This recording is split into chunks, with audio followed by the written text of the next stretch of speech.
¿Cómo están? Vamos a hacer una clase sobre las rodófitas con algunos conceptos que es necesario profundizar para entender el desarrollo de las algas rojas sobre la Tierra. He visto una gran diversidad de formas, una adaptación al ambiente de cada una de esas especies, y vemos que en el caso de las algas rojas podemos pasar desde organismos muy simples, unicelulares, hasta organismos altamente complejos. Las adaptaciones que muestran estas algas rojas se reflejan en cierta manera en sus ciclos de vida. Hemos visto cómo en el orden Bangiales hay distintas etapas que incluso a los científicos les ha llegado a confundirse y hablar de una de las fases del ciclo de vida de Bangia como otra especie o como otro género, como fue el caso de Conchoceles. Y en ese sentido, las herramientas que hay en la actualidad para desarrollar los ciclos de vida de las algas nos permiten conocer su biología de una mejor manera.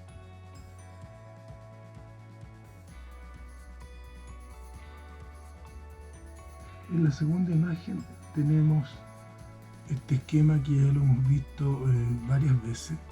Sin embargo, es bueno recordar que para el origen de las algas rojas se ha desarrollado una hipótesis, y esta hipótesis, que viene de los años 80, habla de una endosimbiosis primaria.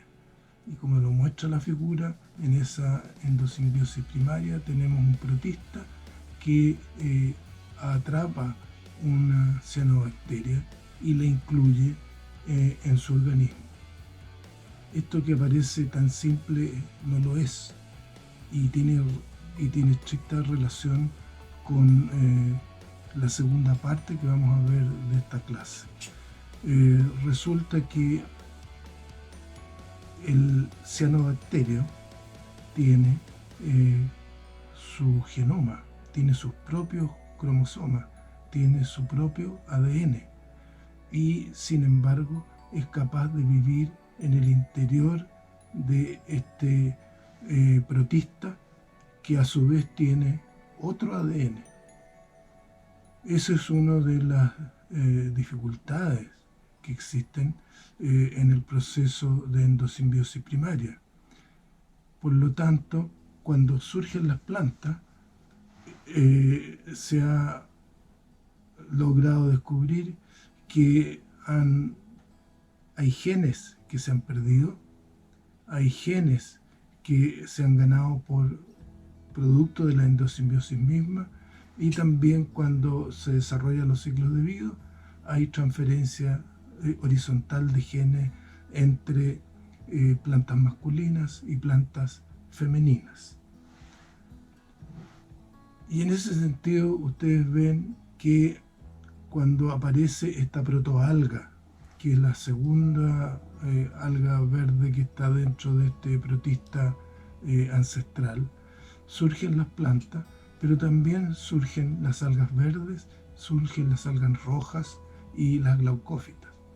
Y en ese sentido las algas rojas tienen o participan en una segunda endosimbiosis, y ustedes ven que esa alga roja fue atrapada por un protista heterotrófico.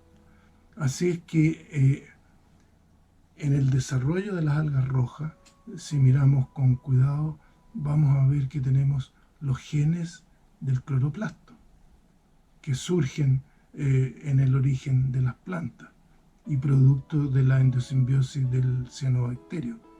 Pero también tenemos a la mitocondria, que aquí está señalizada en rojo, y esta mitocondria también tiene su ADN.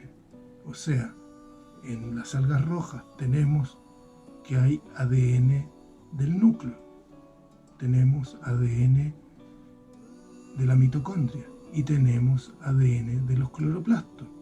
Y resulta que estos tres pueden tener o tienen, se ha hipotizado que tienen orígenes distintos. Entonces, en esta clase estamos frente a esta incógnita. Digo incógnita porque ¿cuál es la definición de especie que ustedes conocen? Yo creo que hay que meditar sobre ese tema. En general, nosotros somos reconocidos como una especie como Homo sapiens, y el Homo sapiens tiene un genoma que le caracteriza, y así sucesivamente con las diversas especies.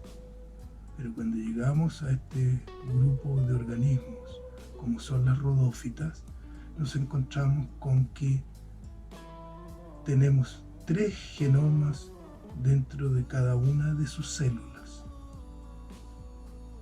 Y entonces, ¿dónde quedó el concepto de especie? ¿O estamos equivocados? La información que hemos visto y que ustedes van a analizar en los 2 trabajos que aparecen en la presentación de Rodófita B que tienen en la plataforma Educa, ustedes verán que hay 2 trabajos en donde pueden ustedes dimensionar lo que significa un estudio genético moderno. Entonces, el término especie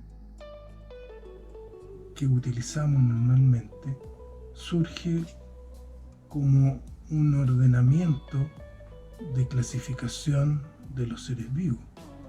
Entonces, la especie en sus orígenes es una definición de naturaleza morfológica. 2 individuos son de una misma especie cuando morfológicamente tienen similitudes.